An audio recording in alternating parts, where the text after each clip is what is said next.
Hello बच्चों, हमें question क्या दिया है। An organic compound x showing the following solubility profile.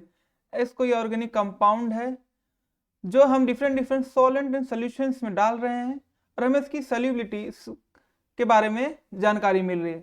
जब हमने एक्स को वाटर में डाला तो वाटर में वो इनसॉल्युबल रहा, 5% HCl में डाला तो वो इनसॉल्युबल रहा। जब हमने एक्स को 10% NaOH में डाला तो वो सॉल्युबल रहा हो गया, और जब हमने एक्स को NaFC सोडियम बाइकार्बोनेट में डाला तो वो अगेन इनसॉल्युबल हो गया।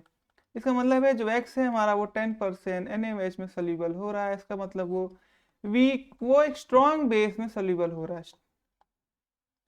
हमारा एक्स जो है NaCO3 सोडियम बाइकार्बोनेट में इनसॉल्युबल हो रहा है। इसका मतलब वो वीक बेस में सॉल्युबल नहीं हो पा रहा है। इसका मतलब जो हमारा एक्स है वो लेस एसिडिक नेचर को पोजेस कर रहा है, लेस एसिडिक नेचर उसके पास है। तो हमारा एक्स क्या हो सकता है, हमारा एक्स वो कंपाउंड होगा जिसकी एसिडिटी लेस होगी। तो हम स्टार्ट करते हैं अपने पहले के साथ।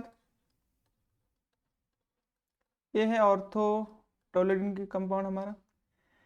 ऑर्थोटोलिन में तो नाइट्रोजन प्रेजेंट। नाइट्रोजन एक तरह का क्या हो सकता है, डोनेशन दे सकता है क्योंकि इसके पास लोन पेयर है। इवन तो इसका लोन पेयर तो कॉन्जुगेशन है, बट एक तरह का डोनेशन दे सकता है। ये तो एक तरह का वेरी वीक बेस है, मतलब ये एक बेस है बट वेरी वीक बेस है। तो ये वेरी वीक बेस है तो पहली बात ये बेस कभी भी 10% NaOH में सोल्यूबल हो ही नहीं सकता है। और मैंने अभी बताया कि हमारा क्या होना चाहिए, एसिडिक नेचर होना चाहिए, तो हमारा टोलेडोइन तो नहीं हो सकता है। हम बढ़ते हैं ओलोइक एसिड के। ओलोइक एसिड क्या होता है, C18H34O2। ओलेइक एसिड क्या है, ओलेइक एसिड में कार्बोक्सिलिक एसिड ग्रुप प्रेजेंट होता है। कार्बोक्सिलिक एसिड ग्रुप प्रेजेंट है।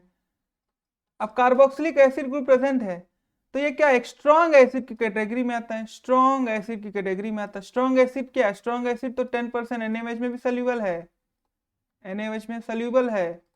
साथ ही हमारा ये 10% NaSCO3 में भी सोल्यूबल है। इसका मतलब क्या, ये तो हमारे दो में सोल्यूबल हो गया, जबकि हमारा एक्स क्या है, एक में सोल्यूबल है।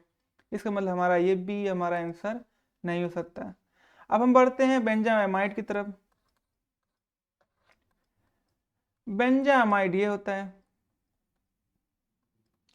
बेंजामाइड भी एक तरह का क्या है, वे एक बेस है, weak very very weak base है। जब वीक बेस है इसका मतलब क्या है, ये तो NaOH में तो सोल्यूबल नहीं हो सकता।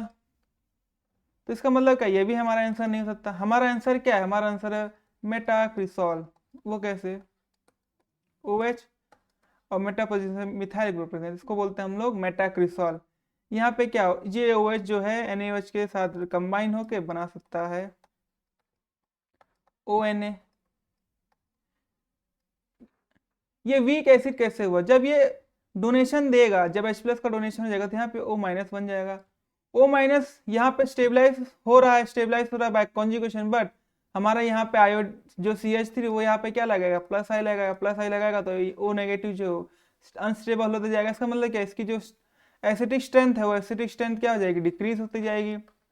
एसिटिक स्ट्रेंथ क्या हो जाएगी, डिक्रीज हो जाएगी। तो एसिटिक स्ट्रेंथ डिक्रीज हो जाएगी तो ये जो हमारा मेटाक्रिसॉल है इसकी बेसिक एसिडिटी जो है वो क्या हो जाएगी, डिक्रीज होते जाएगी। मतलब ये लेस एसिडिक की तरफ बढ़ते जाएगा। और हमने भी बताया कि हमारा जो एक्स होना चाहिए वो क्या होना चाहिए, लेस एसिडिक होना चाहिए।